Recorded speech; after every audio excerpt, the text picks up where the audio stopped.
হতাশা দূর হবে, বলে দিব তিনটা জিনিস, মাত্র তিনটা। কয়টা ভাই? এক, 5 ওয়াক্ত নামাজ। এক কি? নামাজে আপনি অজু করে সিজদা দেন, ইনশাল্লাহ আপনার মনে প্রশান্তি না আসলে আমাকে এসে বলেন যে আসেন। চোখের পানি, মনের আবেগ যা আছে আপনার ভিতরে, কষ্ট, দুঃখ, যন্ত্রণা, সব আল্লাহকে ঢেলে দিবেন ইনশাল্লাহ। নিজের আবেগ ধরে রাখবেন এখানে, আপনি আল্লাহর জন্য ঢেলে দিবেন। মানুষকে আবেগ দেখা কি লাভ? মানুষ আপনার চোখের পানির মর্ম বুঝবে? মানুষ কি মানুষের চোখের পানির মর্ম বুঝে? আপনার পিতা যদি মারা যায়, আমার কাছে এসে দোয়া চান, কান্নাকাটি করে, আমি দোয়া করতে পারবো, কিন্তু আমি কিন্তু আপনার ফিলিংসটা বুঝতে পারবো না। আপনার অনুভূতি কে বুঝতে পারবেন? আল্লাহ পাক আপনার ঘাড়ের রগের চেয়েও কাছে আছে। সুবহানাল্লাহ, সুবহানাল্লাহ, আল্লাহ পাক ঘাড়ের রগের চেয়ে কাছে আছে। গতকালকে বাংলাদেশের একজন বরেণ্য আলেমের সাথে একটা কনফারেন্সে ছিলাম। উনি বলছিলেন যে এক ব্যক্তি, এটা শোনেন, এক ব্যক্তি খুব তার শখ যে তিনি সাহাবীদের মতো নামাজ পড়া শিখবেন। কথা বুঝতে পারছেন? সাহাবীদের মতো নামাজ শিখবেন। তো একজন বরেণ্য আলেমের কাছে এসেছেন, এসে বলছেন যে আমাকে সাহাবীদের মতো নামাজ শিখিয়ে দেন। তখন সেই আলেম আরেকজন আলেমের সন্ধান দিয়েছেন, যে তুমি তার কাছে যাও, তিনি শেখাবেন। তো সেই ব্যক্তি একটু অবাক হয়েছেন, কারণ যাকে প্রশ্ন করেছিলেন তিনি অনেক বড় মুহাদ্দিস, আর যার কাছে পাঠানো হচ্ছে তিনি অত বড় মুহাদ্দিস নন, কিন্তু আবেদ, আমল করেন। তাকে গিয়ে বলছেন উনি আমাকে পাঠিয়েছেন সাহাবীওয়ালা নামাজ শিখিয়ে দেন। তখন তিনি বলছেন ঠিক আছে, সুন্দর করে অজু করে আসো, সুন্দর করে অজু করে আসো। অজু করার সময় খালি খেয়াল রাখবা যে আমি অজু করছি শুধু আল্লাহর সন্তুষ্টির জন্য। কি খেয়াল রাখবেন? অজু করছি শুধু আল্লাহকে রাজি খুশি করার জন্য অজু করছে, আর কোনো উদ্দেশ্য নাই আমার। অজু করতে যাচ্ছে, তিনি আবার বলছেন দাঁড়াও, শুধু আল্লাহকে রাজি খুশি করার জন্য অজু করো। আবার শুরু করছেন, আবার বলছেন শোনো, শুধু আল্লাহকে রাজি খুশি করার জন্য অজু করো। এভাবে বলতেই আছেন। নামাজে দাঁড়িয়েছেন, দাঁড়ানোর আগে বলছেন শোনো, শুধু আল্লাহকে রাজি খুশি করার জন্য নামাজ পড়ো। বলতেই আছেন। এক পর্যায়ে সে ব্যক্তি নামাজ শুরু করলো, নামাজে মনোযোগ এদিক ওদিকে যায়, আর তার মাথায় এটা আসে, এই শুধু আল্লাহকে রাজি খুশি করার জন্য আমাকে নামাজ পড়তে হবে, শুধু আল্লাহকে রাজি খুশি করার জন্য নামাজ পড়তে হবে। এই চিন্তা তার মনের মধ্যে ঘুরপাক খাচ্ছে। এভাবে নামাজটা সে শেষ করে চিন্তা করছে যে নামাজ তো পুরোপুরি মনোযোগ দিতে পারলাম না। বারবার মাথার মধ্যে এরকম চিন্তা আসছে, আল্লাহ আমাকে তো মাফ করে দাও, নামাজটা আমার মনে হলো না ঠিক মতো। তখন সে ফিরে এসে তার সে ওস্তাদকে বলছেন আমার তো নামাজ এরকম করে পড়লাম, কিন্তু শেষমেশ মনে হলো যে নামাজটা হয়তো কবুল হয় নাই, আল্লাহর কাছে খুব মাফ চাইলাম, আল্লাহ আমাকে মাফ করে দাও, নামাজটা মনে হলো না। তখন সেই যে প্রথম ব্যক্তি যিনি পাঠিয়েছেন তিনি বলছেন এটাই হলো সাহাবীওয়ালা নামাজ। তারা আল্লাহকে রাজি খুশি করার জন্য নামাজ পড়তেন, নামাজ শেষ করে আল্লাহর কাছে ইস্তেগফার করতেন, আল্লাহ কিছুই হলো না, কিছুই হলো না। আমার কথা কি বুঝতে পারছেন? অতএব আল্লাহকে রাজি খুশি করার জন্য আপনি আপনার আবেগ, আপনার ইবাদত সব ফেলে দিবেন ইনশাআল্লাহ। অন্য কারো কাছে কিছু পাওয়ার আশা করবেন। আমাকে আল্লাহ পাঠিয়েছেন দুনিয়াতে নামাজ পড়তে, রোজা রাখতে, দিনের প্রচার করতে, দিনের জ্ঞান অর্জন করতে, এই তো। তা আমি একজন মেয়ের জন্য জীবন নষ্ট করে দিব কেন? আমি তাহলে আল্লাহর কাছে কি মুখ দেখাবো, আর নবীর কাছে কি মুখ দেখাবো? ওখানে গিয়ে বলবো আল্লাহ আমি আমার অমুক প্রেমিকার জন্য আশেক হয়ে একদম জীবন দিয়ে দিয়েছি, আত্মহত্যা করেছি। গেছে ভাই, যাইতে দেন। যে ব্যক্তি আপনার অবস্থানকে মূল্যায়ন করে নাই সে আপনার যোগ্য ছিল না। এখন আপনি কি করবেন? নিজের অবস্থান উন্নত করেন, আপনার পিছনে লাইন ধরে ঘুরবে ইনশাআল্লাহ। এটাই বাস্তবতা। দুনিয়া খুব খারাপ জিনিস। মানুষের অবস্থানকে মূল্যায়ন করে, মানুষের অবস্থানকেই মূল্যায়ন করে, কিন্তু আল্লাহ রাব্বুল আলামিন আপনাকে সর্বাবস্থায় ভালোবাসেন। আলহামদুলিল্লাহ। এই যে আমরা এখন অনেক পাপ করছি না, আল্লাহ কি আমাদেরকে আযাব দিয়ে ধ্বংস করে দিয়েছেন? আল্লাহ পাক এখনো আমাদেরকে ভালোবাসেন, রহম করেন, আল্লাহ পাক অপেক্ষায় করছেন কখন তওবা করবে, আমি তওবা কবুল করব। এই কখন আমার বান্দা খালি একবার বলে আস্তাগফিরুল্লাহ, আল্লাহ পাক সাথে সাথে মাফ করে দিবেন। আর সেই আল্লাহকে ভুলে আপনি কার পিছনে ছুটছেন? আমরা কিন্তু নিয়াত করতে পারি ভাই যে আমরা যারা ওয়াজ শুনলাম জীবনে কোনোদিন সিগারেটে হাত দিব না ইনশাআল্লাহ। রাজি আছি ভাই? অন্য বড় বড় জিনিস তো বহু দূরের কথা। আচ্ছা, অনেকে রাজি হয় নাই কেন? আপনারা কি অলরেডি আসক্ত? আমি অনেক ভাইকে দেখেছি মাশাআল্লাহ ইফতার খুলেই একদম ব্যঞ্জন টানা শুরু করে। হ্যাঁ, এটা যে হারাম আপনাদের কেউ ওয়াজ করে শোনায় নাই? এটাকে কি মনে করেন আপনারা, হারাম না হালাল? কেউ বলেছে মাকরু, নাকি মাকরু ফতোয়া দিয়েছে? মাকরু শব্দের অর্থ জানেন আপনি? মাকরু শব্দের অর্থ কি একটু শোনেন। সূরা বনী ইসরাঈল খুলবেন। কোন সূরা?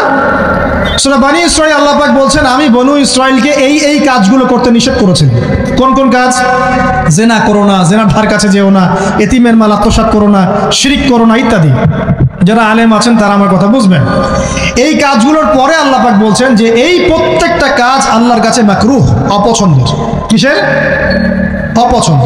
তাহলে এটাকে আপনি সহজ মনে করছেন? নিয়াত করি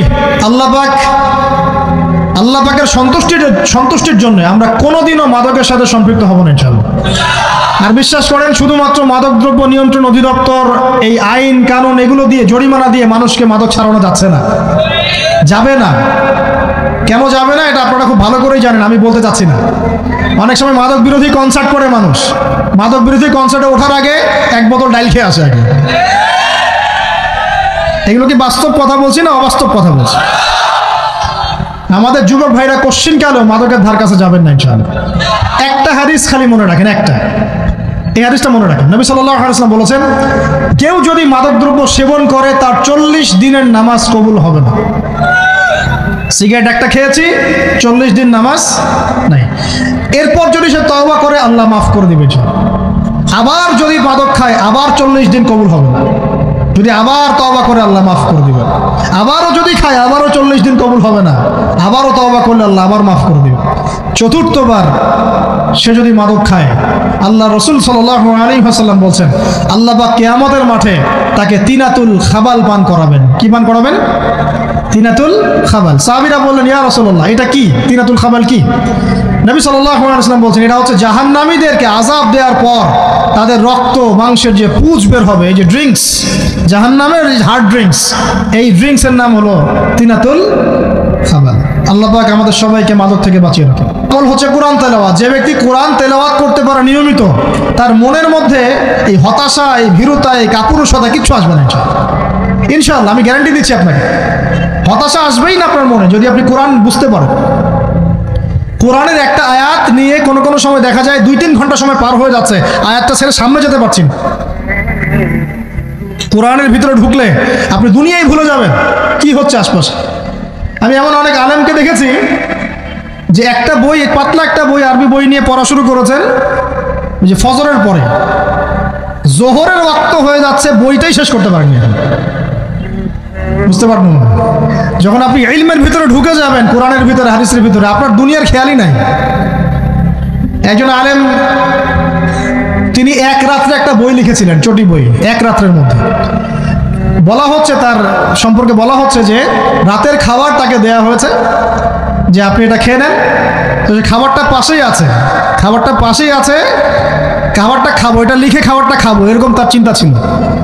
ফজর হয়ে গেছে, বই লেখাও শেষ, খাবার এই অবস্থায় পড়ে আছে, ডুবে গেছেন ভিতরে, খাওয়ার মাথায় তার খেয়াল নাই। এরকম হয়। একজন মনীষী, বিখ্যাত মনীষী, রিয়াদুস সালেহীন কিতাবের রাইটার, সংকলক আল্লামা নববী রাহিমাহুল্লাহ, এরকম সারা রাত চলে গেছে, পাশে ওই দুইটা খেজুর খাওয়ারই সময় পায়। হাদিস নিয়ে গবেষণা করতে রাত পার হয়ে গেছে। আমি বলতে চাচ্ছি, যখন ইলমের ভিতরে, কোরআন হাদিসের ভিতরে ঢুকে যাবেন, আপনার দুনিয়ার খেয়াল আপনার চলে যাবেন ইনশাআল্লাহ। এই টেনশন, হতাশা, এই সেই বাদ, তখনই আল্লাহ পাক আপনাকে তার পক্ষ থেকে রহমত দিবেন, বরকত দিবেন, আল্লাহ আপনার দুনিয়ার কাজগুলো করে দিবেন ইনশাআল্লাহ।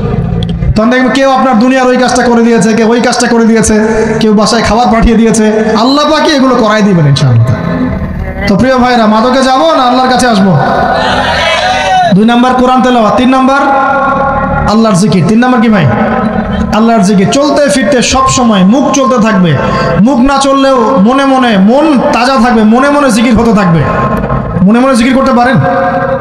মুখ নড়বে না, কিন্তু মনে মনে আপনার একটা জিকির হতে থাকবে, সুবহানাল্লাহ ওয়া আলহামদুলিল্লাহ, লা ইলাহা ইল্লাল্লাহ, আল্লাহু আকবার। পারা যাবে? পারে। মানুষের মন কখনো চুপ করে থাকে না, কিন্তু মানুষের মন অলওয়েজ কিছু না কিছু চিন্তা করতে থাকে না, যতক্ষণ না ঘুমায় মানুষ। তো প্রিয় ভাইরা, বেশি বেশি জিকির করবো, সুবহানাল্লাহ, আলহামদুলিল্লাহ, লা ইলাহা ইল্লাল্লাহ, আল্লাহু আকবার, লা হাওলা ওয়ালা কুওয়াতা ইল্লা বিল্লাহ, এগুলো চলতে থাকবে। আল্লাহ পাক তৌফিক দান করুন। আমরা আমাদের সমাজে যুবকদেরকে এরকম টিকটকে দেখছি, অনলাইনে আসক্ত দেখছি, জেনায় আসক্ত দেখছি, পর্নোগ্রাফিতে আসক্ত দেখছি। আমরা দেখছি আমাদের যুব সমাজকে মাদকে আসক্ত, কিশোর গ্যাংয়ে আসক্ত। এইগুলো কি আমাদের কাম্য ছিল ভাই? আমাদের কাম্য ছিল? এই অবস্থায় কি যুব সমাজ আল্লাহ পাকের দিনের পতাকা হাতে নিয়ে আল্লাহর জমিনে দিন কায়েম করতে পারবে কিনা একটু আমাকে উত্তর দেন দেখি। এখন এই অবস্থায় পারবে? অতএব অবস্থার উন্নতি করতে হবে কিনা? উন্নতির জন্য রাজি আছে কিনা ইনশাআল্লাহ? আমরা চাই কি আল্লাহ পাকের দিনটা আল্লাহর জমিনে প্রতিষ্ঠা লাভ করুক, আল্লাহর দিন সবার ঘরে ঘরে পৌঁছে যাক, আল্লাহ পাকের দিনের যে সৌন্দর্য সবাই সেটাই, এই সৌরভটা সবাই পাক, আমরা চাই কিনা? সমাজে শান্তি প্রতিষ্ঠা হোক, আবার সেই রাসূলের মতো যুগ চলে আসুক, আমরা চাই কিনা? অতএব আমাদের সবাইকে যৌবনের এই প্রলোভনগুলো থেকে বেরিয়ে এসে আল্লাহ পাকের ইবাদতে আত্মনিয়োগ করতে হবে। আল্লাহ পাক আমাদের সবাইকে তৌফিক দান করুন, বলি আমিন। আমাদের সবাইকে আল্লাহ রাব্বুল আলামিন কুরআন এবং হাদিসের গভীর জ্ঞান অর্জন করার তৌফিক দান করুন, বেশি থেকে বেশি ইবাদত করার তৌফিক দান করুন। আল্লাহ পাক সবাইকে হারাম সমস্ত রিজিক থেকে বাঁচিয়ে রাখুন, জেনা, ব্যভিচার এবং নারীর ফিতনা, মাদক থেকে আল্লাহ বাঁচিয়ে রাখুন। আল্লাহ পাক আমাদের সবাইকে হালাল রিজিক, হালাল সম্পর্ক যথেষ্ট করে দিন। আল্লাহ পাক আমাদের সবাইকে যেন দিনের দাওয়াতের মেহনত করার তৌফিক দান করেন এবং আলেম ওলামার সাথে পরামর্শ করে দিন শেখার এবং বোঝার তৌফিক দান করেন। যুবতী দিনী বোনদের জন্য, এখানে বোনরা আছেন না? আছেন কি না? দিনী বোনরা আছেন? একটা নসিহত দিনী বোনদের জন্য আমি একটা নসিহত করতে চাচ্ছি, একটা নসিহত। আমার এই একটা নসিহত একটু মন দিয়ে শুনুন প্রিয় দিনী বোন।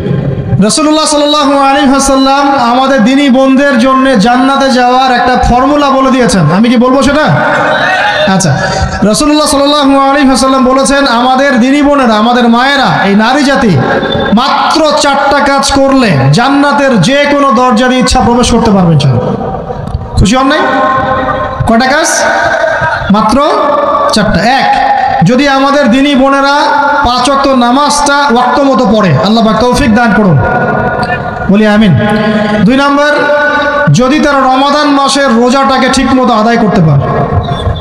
1 নাম্বার 5 ওয়াক্ত নামাজ ঠিকঠাক আদায় করা, 2 নাম্বার রমজান মাসে সাওম রাখা, 3 নাম্বার তাদের লজ্জাস্থানের হেফাজত করা, মানে শরঈ পর্দা মেনটেন করা, শরঈ পর্দা মেনটেন করা।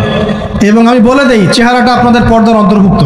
এটা নিয়ে অনেক বাকবিতণ্ডা হয় না সমাজে, চেহারা দেখানো যাবে কি যাবে না ইত্যাদি। চেহারা আপনার পর্দার অন্তর্ভুক্ত বিষয়, ফুল স্টপ। এর উপরে ফতোয়া অনেকভাবে দিচ্ছে, কিন্তু বরেণ্য উলামায়ে কেরামের কিতাবগুলো ঘাটাঘাটি করেন, তাদের ফতোয়া হচ্ছে চেহারা আপনার পর্দার অন্তর্ভুক্ত বিষয়, চেহারা ঢেকে রাখবেন, আল্লাহ পাক তৌফিক দান করুন। চোখ থাকবে খোলা, ঠিক আছে। 4 নাম্বার, স্বামীর আনুগত্য করতে হবে। স্বামীর আনুগত্য, এই যে আনুগত্য শব্দ শুনলেই মানুষের একটা মানে নেগেটিভ ধারণা তৈরি হতে পারে। স্বামীর আনুগত্য মানে কি আমি তার দাসত্ব করব? আনুগত্য মানে, প্রিয় দিনী বোন, আনুগত্য মানে দাসত্ব নয়। আনুগত্য মানে কোরআন সুন্নাহর যে বিধানগুলো আপনার স্বামী আপনাকে পালন করতে বলবে, আপনি সেগুলো করবেন, আপনি করতে বাধ্য। কিন্তু স্বামী যদি কোরআন সুন্নাহর বাইরে কিছু করতে বলে, সেটা মানতে আপনি বাধ্য নন। স্বামী যদি আপনাকে বলে যে সুদ খাও, এই সুদি এনজিওতে আসো, নাম লেখাও। স্বামী যদি আপনাকে বলে যে আসো বেপর্দায় বাইরে যাই, সাজুগুজু করে বের হও, চলো ঘুরে আসে বেপর্দায়। স্বামী যদি বলে দেবরকে একটু খাবারটা দিয়ে আসো, আমার অফিসের কলিগ আসছে, খাবার পরিবেশন করো, আসো ডাইনিংয়ে আসো, এই যে হারাম কাজ, বেপর্দার আদেশ করছে, সুদের আদেশ করছে, আপনি সেগুলো পালন করবেন না। কিন্তু হালাল বৈধ যে কোনো বিষয় আপনি স্বামীর আনুগত্য করবেন, এটা আপনার উপর ফরজ। এই 4টা কাজ যদি আপনি করতে পারেন, জান্নাতের যে কোনো দরজা দিয়ে ইচ্ছা আপনি প্রবেশ করতে পারবেন ইনশাআল্লাহ।